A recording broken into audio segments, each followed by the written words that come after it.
नमस्कार। Globe TV Jharkhand के आलाप के इस कार्यक्रम में आप सभी को बहुत बहुत स्वागत है। आज आलाप के इस कार्यक्रम में हमारे साथ उपस्थित है भारत बचाओ आंदोलन के संस्थापक श्री अरविंद प्रसाद जी। आइए आज हम उनसे जान लेंगे हमारे रोज़मर्रा के जीवन में उपयोगी कुछ छोटी छोटी बातों को।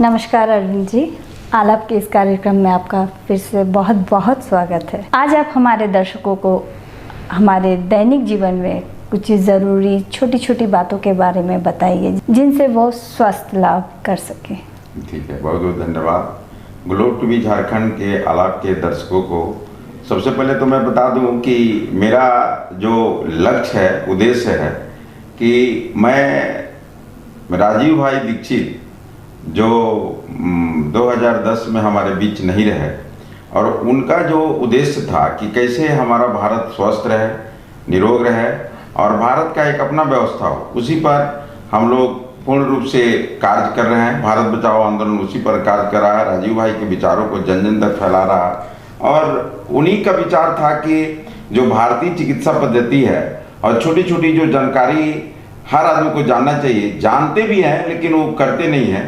तो आलाप के दर्शक आज से जो भी करीब तीसरा चौथा एपिसोड चल रहा है, इसके माध्यम से आप जानेंगे कि आप बिना दवा का और बिना डॉक्टर का कैसे स्वस्थ रह सके। इसी पर हम लोग छोटी छोटी जानकारी देंगे ताकि आप उस जानकारी को याद कर ले। आप जानते हैं लेकिन उसको करते नहीं है। कोशिश करना है कि उसको जान के उसको अपने जीवन में आत्मसात करें। निश्चित रूप से आप डॉक्टर से और दवा से बच जाएंगे। जी, ये तो बहुत ज़रूरी बात आपने बताई। तो मेरा पहला सवाल आपसे ये है कि सुबह में जल्दी उठना स्वास्थ्य के लिए बहुत लाभदायक माना जाता है, तो सुबह में उठ के एक्सरसाइज करना अच्छा माना जाता है, तो सुबह में उठ के दौड़ना कितना लाभदायक है? ये बहुत ही अच्छा क्वेश्चन है। देखिए, सबसे पहले तो दर्शक की जान लें, ग्लोब टीवी झारखंड के आलाप के दर्शक, कि सुबह में तो उठना ही है। आप कोशिश करें कि ब्रह्म मुहूर्त में उठे। जो ब्रह्म मुहूर्त का समय है 4:30 से 5:15 तक। तो हर भारतीय को, जो भी दर्शक देख रहे हैं और भी जो देख रहे हैं, जो नहीं भी देख रहे हैं, वो उनके परिवार को चाहे जो देख के दूसरों को बताएं कि सुबह में ब्रह्म मुहूर्त में उठने का कोशिश करें। अगर उस समय हम नहीं उठते हैं तो आज के जीवन में मैक्सिमम लोग 9 बजे 10 बजे तक सोए रहते हैं। सबसे पहले तो जान लें कि सूर्योदय के पहले तो जरूर उठ जाए। सूर्योदय के पहले उठने का अगर उठ जाते हैं तो आपका जो दिन भर बहुत ही अच्छा से बीतेगा, और नहीं तो तरह तरह का बीमारी से ग्रसित हो जाएंगे। तो जहां तक हम लोग अभी आयुर्वेद पर चल रहे हैं और जिस वेद में आयु को बढ़ाने के लिए बातें कही गई है, उसको तो सब लोगों को जानना चाहिए। तो सबसे पहले क्वेश्चन जब आ रहा है कि सुबह में दौड़ना कितना लाभदायक है, एक्सरसाइज वगैरह करता है, लेकिन इसमें हम दो प्रयोग बोलता है। आयुर्वेद बोलता है कि सुबह में आप टहलने का प्रावधान है, आबो हवा लेने का प्रावधान है। मतलब सुबह में उठे और जाके थोड़ा घूम घाम के चले आए। चूंकि इसीलिए बोला जाता है कि आयुर्वेद में माना जाता है कि उस समय ब्रह्म बेला में जो भारत के देवतागण है, देवगण है, वो भ्रमण करते हैं। तो वो लोग तो भ्रमण करते हैं, हम अपने नंगी आंख से देख नहीं सकते हैं, लेकिन उन लोगों का अगर हम भी उस समय अगर अपना भ्रमण करते हैं तो उन लोगों का जो संपर्क जो होगा, माने जो हम आंख से देख नहीं सकते हैं लेकिन चलेगा, तो उसमें हमको स्वास्थ्य लाभ मिलेगा और प्रकृति का जो शुद्ध वायु है वो हमारे शरीर के अंदर में जाएगा और निश्चित रूप से हम स्वस्थ रह सकते हैं। लेकिन जो आज के डेट में आप देख रही होगी कि अंधा दौड़ चला हुआ है, दौड़ने का अंधा दौड़ चला हुआ है। जो हमारा ये जो आया हुआ पश्चिमीकरण से, जो पश्चिम की सभ्यता वाली को ठंडा देश है, आप जानते हैं, और हम लोग पूरा गर्म जलवायु के देश है। तो गर्म जलवायु में अगर हम रह रहे हैं और सुबह में हम अगर हाई स्पीड से दौड़ गए, तो दौड़ गए नहीं जानते हैं कि दौड़ लगा दिए। मान लीजिए कि बहुत आदमी का शुगर का पेशेंट है, डायबिटीज का पेशेंट है, हार्ट का पेशेंट है, और डॉक्टर बोल दिया दौड़ने का चाहे चलने का। टहलते टहलते लोग स्पीड लगाने लगता है, बहुत स्पीड में टहलता है, तो क्या होता है कि सुबह में हमारा वायु बढ़ा रहता है। वायु दोष 3 तरह का दोष होता है, कफ, वात और पित्त। हम लोग आगे भी इसकी चर्चा करेंगे, लेकिन सुबह में वायु दोष हमारा शरीर में रहता है, जबकि ठंडा देश वालों को नहीं रहता। वो जब स्पीड लगाएगा तो उसको थोड़ा सा जरूरत के हिसाब से वायु आएगा, नॉर्मल पोजीशन में आएगा, और जब वायु नॉर्मल में आएगा तब उसको माने शौच क्रिया आएगा। अब चूंकि हमारा जो प्रकृति है ये गर्म है और ऑलरेडी वायु बढ़ा हुआ है, तो आप अगर जैसे हम लोग पहले भी बोल चुके हैं कि जैसे आप पानी 2 गिलास 3 गिलास पीते हैं तो तुरंत टॉयलेट हो जाता है, और तब आराम से अगर टहलने निकले तो निश्चित रूप से हमको बहुत फायदा होगा। लेकिन हम क्या करते हैं कि जो बहुत देर तक सोए रहते हैं और तुरंत उठते हैं और दौड़ की तरफ भागते हैं। मान लीजिए कि हम गए बाहर में और दौड़ते दौड़ते हमारा वायु दोष मतलब स्पीड से जो जितना रहना चाहिए उससे ज़्यादा हो रहा है, तो हमको शौच के लिए करेगा। तब तक क्या करेगा लोग, चूंकि वहाँ पर कोई व्यवस्था है नहीं, तो उसको दबा देगा। दबाने के बाद उसका जो नुकसान होगा उसमें वायु दोष और बढ़ेगा। अब बहुत आदमी को आप देखे होंगे, हम तो जमशेदपुर में कम से कम 5-7 को पेशेंट को देखे हैं कि सुबह में दौड़ते दौड़ते गिरा और हॉस्पिटल में ले जाते लेते दम तोड़ दिया। जी वही मैं पूछने वाली थी कि इससे जो गैस फॉर्म हो रहा है इससे और क्या क्या नुकसान हो सकता तो है। यही है कि देखिए इसी को हम बता रहे हैं कि जब हम दौड़ेंगे तो सबसे पहले वायु दोष बढ़ा। तो वायु दोष बोलता है कि शरीर में 128 टोटल बीमारी होता है, जैसे कफ का बीमारी है, पित्त का बीमारी है और वात का बीमारी है। तो ये 3 गो दोष से ही हमारा शरीर में बीमारी की उत्पत्ति होती है। तो सबसे ज्यादा जो दोष है वो वायु दोष का है। उसमें बोलता है कि करीब करीब 80 गो दोष बीमारी होता है, बड़ा बड़ा बीमारी, जैसे पार्किंसन हो सकता है, पैरालिसिस मार सकता है, हार्ट में अटैक कर सकता है, अस्थमा, माने जितने भी बड़ा बड़ा वायु संबंधी दोष है वो आपको हो सकता है। बीपी बढ़ सकता है। तो ये सब मान लीजिए कि बढ़ गया और हार्ट अटैक कर गया, पार्किंसन हो गया, पैरालिसिस मार दिया, तो फायदा के जगह पर नुकसान करता है जी। तो 80 दोष से अगर बचना है तो सुबह में अगर चलते भी हैं तो हल्का सा जाके घूम घाम के चले, ना कि हम बहुत स्पीड में चले। लेकिन हम देखते हैं कि हम जहाँ रहते हैं चाहे बाहर में भी जाते हैं, जो पश्चिमीकरण जो भारतीय संस्कृति में जो आ गया है उसमें मैक्सिमम बहुत स्पीड में डालते हैं और दौड़ते हैं, दौड़ते दौड़ते पसीना एकदम जब नीचे गिरने लगता है तब वो दौड़ते रहते हैं और उसका चक्कर में एक न एक दिन बड़ा बीमारी से ग्रसित हो जाते हैं। अब भगवान अगर उनको उठा ले गया, मतलब हार्ट अटैक कर गया, पार्किंसन कर गया, अच्छा और भी ब्रेन हेमरेज हो गया, तरह तरह का हम देखे हैं। छोटा छोटा करीब 24-25 साल का आदमी को भी, हम लड़का को भी देखे हैं दौड़ते हुए और गिरते हुए तुरंत हॉस्पिटल में जाते हुए, जाते जाते वो बच नहीं पाता है। तो कोशिश करनी चाहिए कि हम भारत में हैं तो भारतीय आयुर्वेद को अपनाएं, मतलब उसमें जाकर टहल ले। अगर आपको टहलने का ही मन है, बहुत ज़्यादा दौड़ना है, तो अगर शाम का भोजन जो आदमी करता है तो शाम में अगर जितना भी टहलना हो टहली। उसमें चूंकि प्रकृति के अनुसार हमारा शरीर में समय के अनुसार कफ वात पित्त बढ़ाता है। जैसे 12 बजे का समय है, हमारे शरीर में पित्त बढ़ा रहता है, इसी में जो भी हम खाना खाते हैं तो उपज जाता है। तो उसी तरह वायु दोष शाम में नहीं रहता है। तो आप जो है उसमें खूब स्पीड करिए। और हम अभी तक नहीं देखे हैं कि सुबह में बहुत तेज, शाम में बहुत तेज दौड़ा और मरा। हम अभी तक पेशेंट नहीं देखे हैं, लेकिन सुबह वाला में देखे हैं। तो हमारा नियम है कि भारतीय संस्कृति को अपनाएं, आयुर्वेद को अपनाएं, और सुबह में केवल आबो वाले दौड़े नहीं, बहुत सारा कुछ है उसको कर सकते हैं। जी मेरा एक क्वेश्चन आ रहा है कि जैसे सुबह में एक्सरसाइज करना लाभदायक माना गया है, तो आप अभी बताए सुबह में वायु दोष बढ़ा हुआ रहता है शरीर में, तो क्या हम ये मान सकते हैं कि हम नित्य शौच मतलब फ्रेश होने के बाद हम एक्सरसाइज कर सकते हैं या नहीं? देखिए तो यही तो जरूरी है। आयुर्वेद जैसे बोलता है, जैसे योग में बोला जाता है कि सुबह के टाइम योग करना शरीर के लिए लाभदायक है, तो इसमें आप क्या कहेंगे हमारे दर्शकों को? सुबह में तो अगर शौच क्रिया से निवृत्त होने के बाद ही, जैसे मैंने हम लोग बोलते हैं उषा पान का भी जिक्र आया हुआ था, तो उषा पान जैसे करते हैं तो शौच के लिए तुरंत आदमी लगेगा कि तुरंत हम जाए शौच से निवृत्त हो गए, तो आप स्नान कर लीजिए या मंजन कर लीजिए या जो भी करना हो कर लीजिए। नहीं भी स्नान कर सकते हैं तो आप योग को अपनाइए, हल्का फुल्का एक्सरसाइज करिए, टहलना और टहल लीजिए, लेकिन जो योग का सबसे अच्छा सर्वोत्तम समय है वो सुबह जी। अगर सुबह में करते हैं तो योग तो आप जानते हैं कि अष्टांग योग आता है, उसमें यम नियम को पालन करते हुए आसन प्राणायाम प्रत्याहार धारणा ध्यान समाधि की तरफ हम लोग बढ़ते हैं। तो कोशिश करें कि सुबह में योग का सहारा लें। उसमें प्राणायाम जो है, बोला जाता है कि आपको अगर योग करते हैं तो आपका बोला जाता है न तस्य रोगो न जरा मृत्यु, न मृत्यु का भय होगा, न बुढ़ापा आएगी, न आपको रोग सताएगा।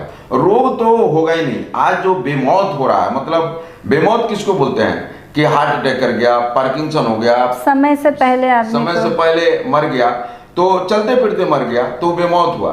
तो बेमौत तो योग करने वाला कभी नहीं मरता, ये तो हम देखे हैं। लेकिन योग का सही दिशा होना चाहिए। जी। जो मार्केटिंग योग का हो रहा है, इन्हें के हाथ पैर हिला लिए, जाकर हम सूर्य नमस्कार कर लिए, लोग उसको सूर्य नमस्कार को सूर्य प्राणायाम बोलता है, तो वैसा नहीं है। उसमें योग प्रॉपर इंस्ट्रक्टर के प्रॉपर माने विधि होना चाहिए।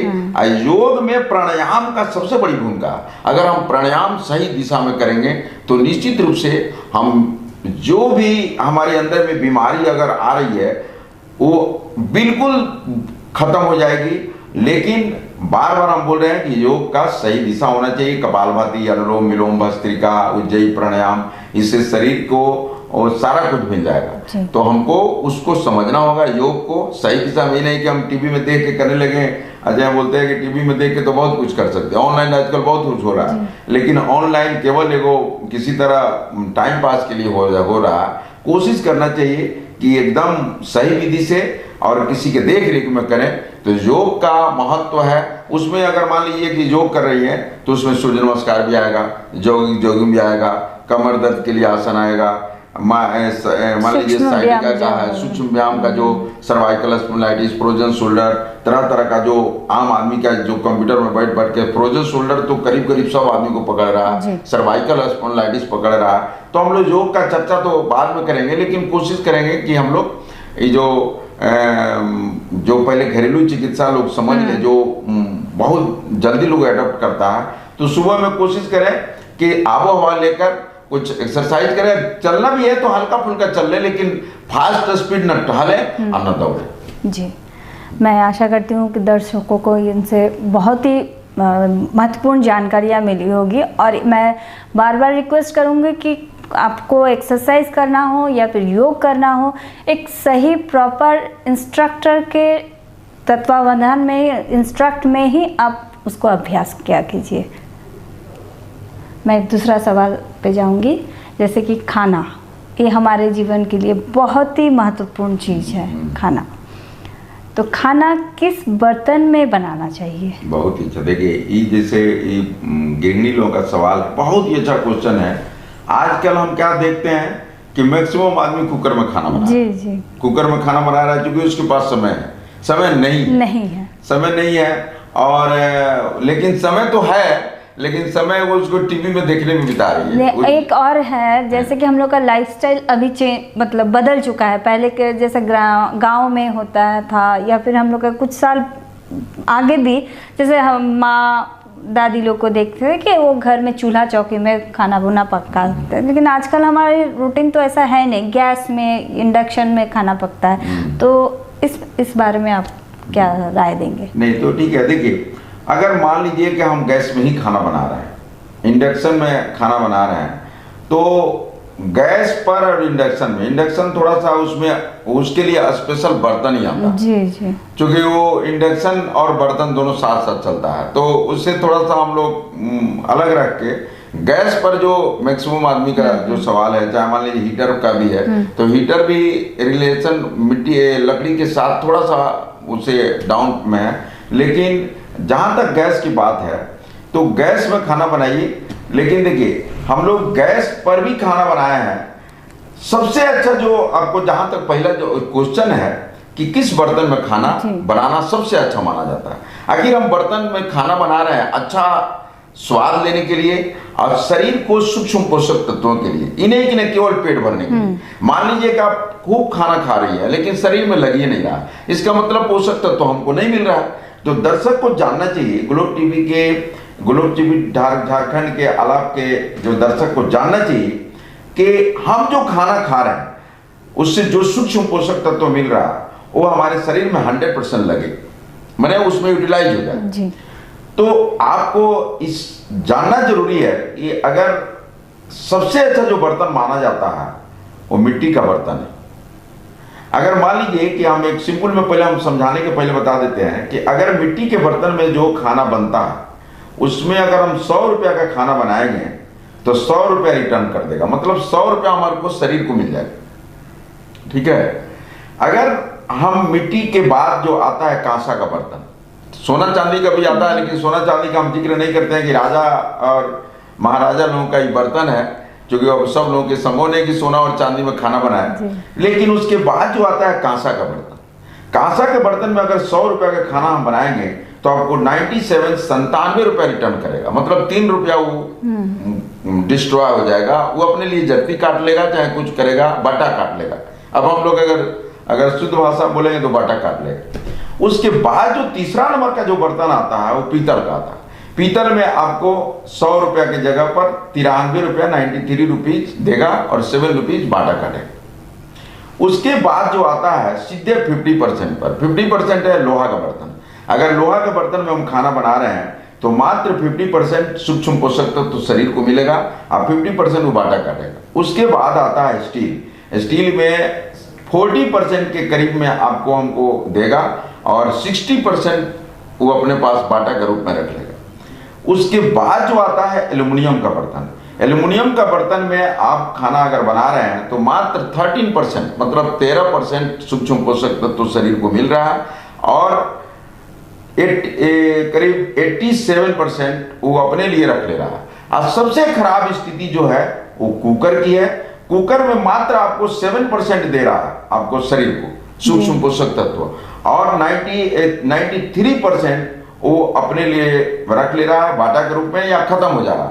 तो आज की डेट में जो मैक्सिमम बीमारी जो हो रही है वो केवल और केवल कुकर में जल्दीबाजी में खाना बनता है, क्योंकि इसके बारे में बोला जाता है कि कुकर में खाना पकता नहीं है, गलता है और उसको तोड़ता है, मतलब हाई प्रेशर देकर उसको तोड़ दिया जाता है। जैसे आपको एक सिंपल उदाहरण बताते हैं, क्योंकि आप भी कहीं ना कहीं से गांव से तो जरूर बिलोंग करती होंगी। जब मान लीजिए कि अरहर का दाल हम बना रहे हैं तो अरहर का दाल को आप जानते भी हैं कि खेत में बनने में, प्रोसेस होने में, पकने में, माने बोने से लेकर प्रोसेस होने में कम से कम 8 से 9 महीना लगता है। लेकिन उसको हम लोग जब कुकर में बनाते हैं तो 10 मिनट में बन जाता है। आप अगर थोड़ा सा और बैक जाइएगा तो आपके दादी जी चाहे माँ जी खाना बनाती होगी तो एक साइड में दाल अभी बनिए रहा, तब तक चावल बन गया, सब्जी बन गया, रोटी भी बन गया, दाल बन रहा है। बहुत सही है। तो उसका उदाहरण हमको जितने वो धीरे धीरे बनेगा उतने शरीर को सूक्ष्म पोषक तत्व मिलेगा। और उसमें जो आप देख रही हैं, इसका सिंपल हम आपको उदाहरण बताएंगे। जो आज अगर मैक्सिमम आदमी का जो प्लेटलेट्स होता है शरीर में, बहुत ही वाइटल चीज है, रक्त का एक पार्ट है प्लेटलेट्स, वो मैक्सिमम आदमी का कम से कम 1.5 लाख से 4.5 लाख रहना चाहिए। लेकिन आजकल मैक्सिमम आदमी को हम देखते हैं 1,40,000, 1,25,000, 1,20,000, 1 लाख।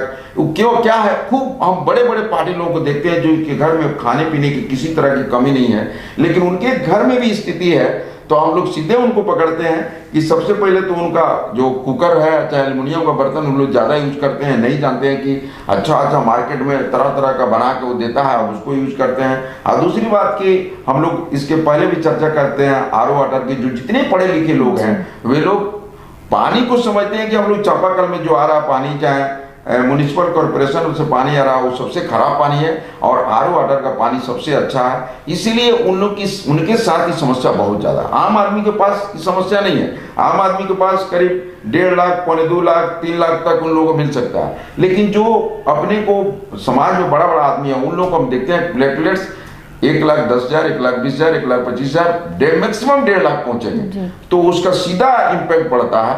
तो हम लोग को जानना चाहिए। अब है कि आप क्वेश्चन कर सकते हैं इसमें कि मिट्टी के बर्तन गैस पर कैसे बने, कैसे? जी जरूर, ये आपका क्वेश्चन हो सकता है। तो अच्छा हंडी पर कैसे, हंडी तो मेरा ही नहीं है, जैसे कि दर्शकों का भी यही क्वेश्चन हो सकता है, गैस पर कैसे बन सकता है। मिट्टी का बर्तन। तो दर्शक ये आप समझ लें कि मिट्टी का बर्तन एक बार गर्म हो गया तो वो जल्दी से ठंडा नहीं होता जी। ठीक है। तो उसमें अब क्वेश्चन भी लोग करता है कि मिट्टी का बर्तन बहुत जल्दी जल्दी फूट जाता है ना। लेकिन ठीक है, 30 रुपए 40 रुपए के एक हम लेके आते हैं और फूट भी जाता है। तो आज तो कुकर में 1,500 हजार में मिलता है, 2,000 हजार में मिलता है, और उसका भी कितना दिन चलता है। अगर उसके साथ कंपेयर करेंगे तो अगर हम 100 रुपया खाना 100 रुपया हमको मिल जा रहा है, कुकर में 7 रुपये मिल रहा है, तो कोशिश करनी चाहिए मिट्टी के बर्तन में बनाएं। लेकिन उसमें कैसे नहीं फूटेगा, देखिए सबसे बड़ी इसको हम लोग देखे हुए हैं, बहुत आदमी धीरे धीरे जो समझ रहा है, राजीव भाई का विचार को जो समझने लगा है, वे लोग मिट्टी के बर्तन पर अब धीरे धीरे आ रहे हैं, गैस पर बना रहे हैं। उसमें क्या है कि मिट्टी का बर्तन कहीं भी बाहर से नहीं मंगाइए, क्योंकि अभी लोग ऑनलाइन मिट्टी का बर्तन भी मंगाना चालू कर दिया है और वो लोग मशीन से बनता है। क्योंकि मिट्टी का बर्तन को जितने कहार जो बनाने वाले लोग हैं वो जितने गूंथेंगे ना उतने उसका क्वालिटी बढ़ेगा और उसका ना ज्यादा दिन तक टिकेगा। और जो मशीन पर गुथाता है वो मशीन पर बहुत मैंने मशीनिंग होता है कवर उसका, वो ज्यादा ढंग से गुथाता नहीं है, बहुत जल्दी टूट जाता है, नेचुरल नहीं है, नेचुरल नहीं है। तो उसमें क्या है कि मिट्टी के बर्तन में जो खाना बना रहे हैं वे लोग तुरंत अगर जमीन पर रख दिए खाना बना के तो चटक जाएगा जी। आप बोलिए क्यों चटक जाएगा? ठंडा वो चूंकि जमीन का टेम्परेचर ठंडा है और वो एकदम हीट है, तो दोनों मिसमैच करेगा, चटक जाएगा। तो सबसे अच्छा तरीका है कि मिट्टी के बर्तन में खाना बना हुआ है, या तो लोहा का स्टैंड रख लें, या अगर मान लीजिए कि कोई गैस वाला स्टैंड खाली है तो उस पर रख दें और उसको ठंडा होने दीजिए अपने टेम्परेचर से, और उसका आनंद लीजिए। मिट्टी के बर्तन में जो एक बार खाना खा लिया, भले समय लगता है, लगने दीजिए, लेकिन वो किसी में आनंद नहीं आएगा। और चाहे गैस में बनाइए, अगर लकड़ी में बनाइए तो और अच्छा रहेगा, लेकिन अगर गैस में भी बनता है तो उसका आनंद ही आनंद है। और नहीं बनता है तो कांसा का बर्तन यूज करिए, पीतल का बर्तन यूज करिए। अगर ये सब नहीं यूज करना है तो कम से कम 93-94% तो मिल जाएगा।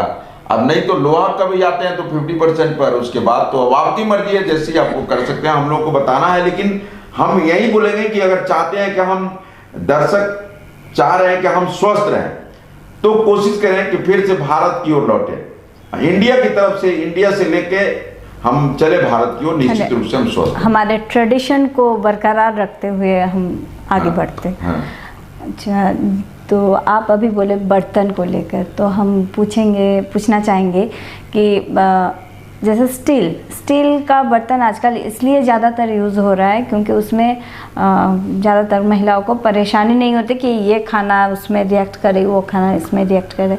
तो इससे रिलेटेड एक सवाल मेरे दिमाग में आ रहा है, जैसे दही के साथ मैंने ज़्यादातर लोगों को देखे कि जैसे दही के साथ नमक मिला के खाते हैं, तो ये किस हद तक सही है?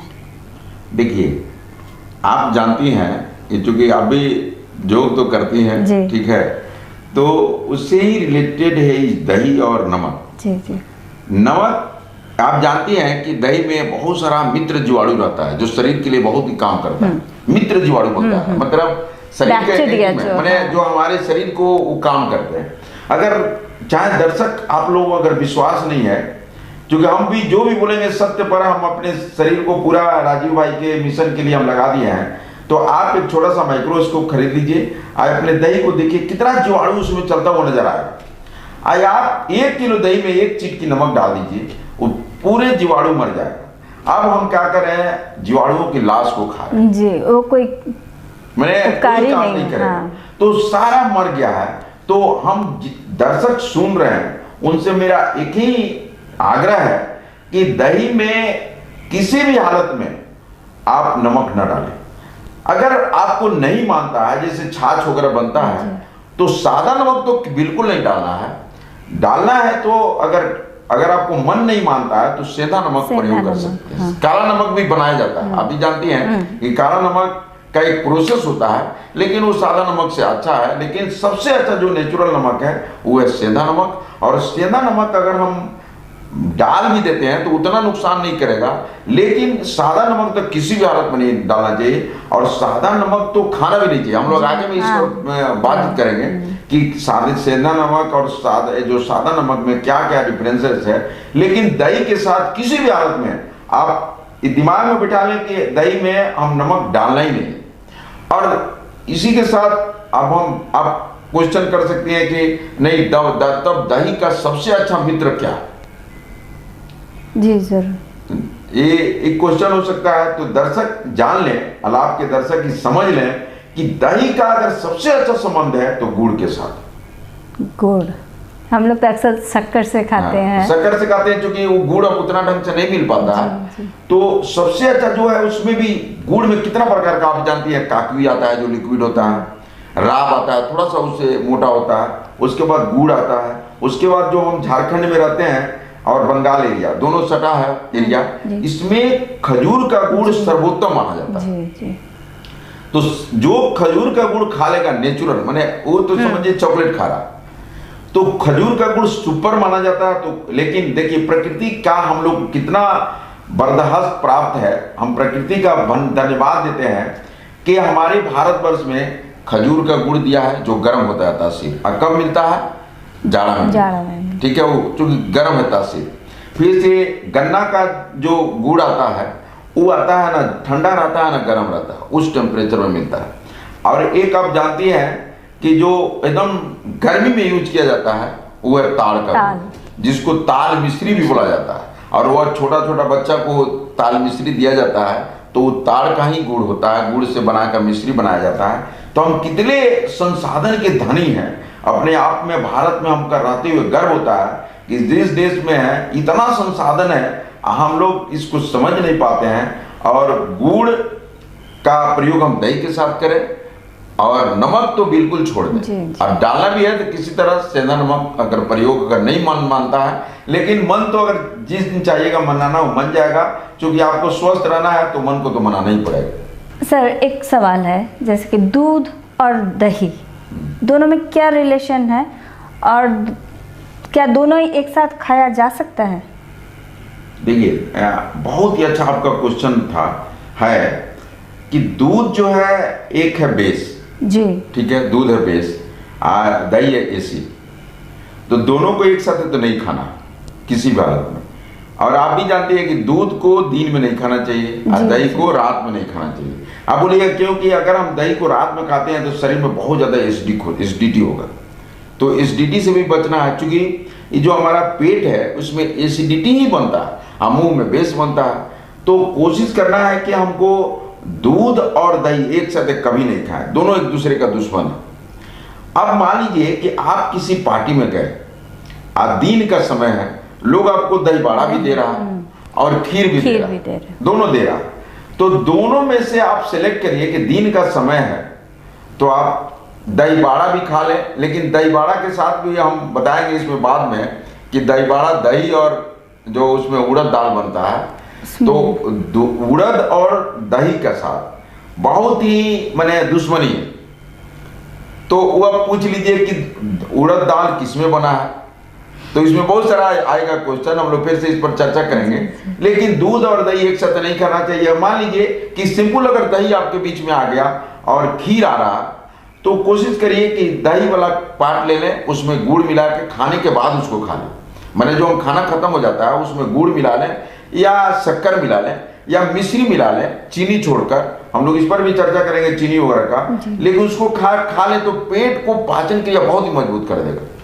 और हम खीर अगर खाना भी है तो मान लीजिए उस घर में हम बैठे हुए हैं, मान लीजिए और कुछ प्रोग्राम है, तो 1-1.5-2 घंटा के बाद हम उसके जब मन नहीं मानता कि थोड़ा सा खा लीजिए, तो बाद में जाते समय 1-2 चम्मच खा लें। लेकिन कोशिश करें कि दिन में हम दही वाला आइटम खाएं, रात में दूध वाला आइटम खाएं, और दोनों एक साथ मिक्स नहीं करें, क्योंकि आपका शरीर है वो तो आपको खिलाने वाला तो तरह तरह का व्यंजन बना के देगा। वो आपको लगेगा कि आपके घर उसके घर में गए हुए हैं तो हम बोले कि हम इसको क्या से क्या खिला दें, कमी किसी तरह का नहीं कर दे, खुश होकर जाए। लेकिन बहुत लोगों का जैसे जो आयुर्वेद को समझता है वो सोचेगा कि हमको कम से कम आइटम हमको खिलाए, हम ज्यादा खुश रहेंगे। लेकिन जो इस आयुर्वेद को नहीं समझता है वो कहेगा कि तो 2-3 गो आइटम खिला के हमको भेज दिया, तो उसके लिए वो जैसे आइसक्रीम हुआ, दही हुआ, दोनों का कॉम्बिनेशन। उसमें हम लोग चर्चा करेंगे, क्योंकि ये इतना वाइटल है कि अगर मान लीजिए कि हम एक दिन सब मिक्स कर देंगे समय कम पड़ जाएगा, समय कम पड़ जाएगा, दर्शक भी नहीं समझ पाएंगे। तो हमको है कि हम कोशिश करते हैं कि हमारा यही मिशन है कि हम हम भी बहुत बीमार रहते थे करीब 2002 में, लेकिन हम आयुर्वेद को और योग को अपनाए तो हम, भगवान की कृपा है कि हम योग को और आयुर्वेद का सहारा लेकर कभी बीमार नहीं पड़ते हैं, और भगवान की कृपा रहे तो हम तो बीमार नहीं पड़ेंगे। और हम आलाप के दर्शकों को चाहेंगे, आपको भी चाहेंगे कि इतना हम रहेंगे 24 घंटा हम प्रेजेंट रहे, और आयुर्वेद और योग तो आप करते ही हैं, इसको 100% अपने शरीर में इंप्लीमेंट करते हुए दर्शक से मैं विनती करता हूं कि आलाप को ज्यादा से ज्यादा तक लोगों के बीच में लेके जाएं और लोगों को समझाएं कि इतना अच्छा प्रोग्राम लेके आया है, इसको समझे और जन जन तक समझाने का प्रयास करें, ताकि कभी हम डॉक्टर से बच जाए और दवा से बच जाए। जी दर्शकों, आज हमारा समय यहीं पर समाप्त होता है। जानकारियाँ आगे भी लेते रहेंगे अरविंद जी से। आज के लिए इजाज़त दीजिए। देखते रहिए ग्लोब टीवी झारखंड और हमारे चैनल को लाइक एंड सब्सक्राइब करना ना भूलें। नमस्कार।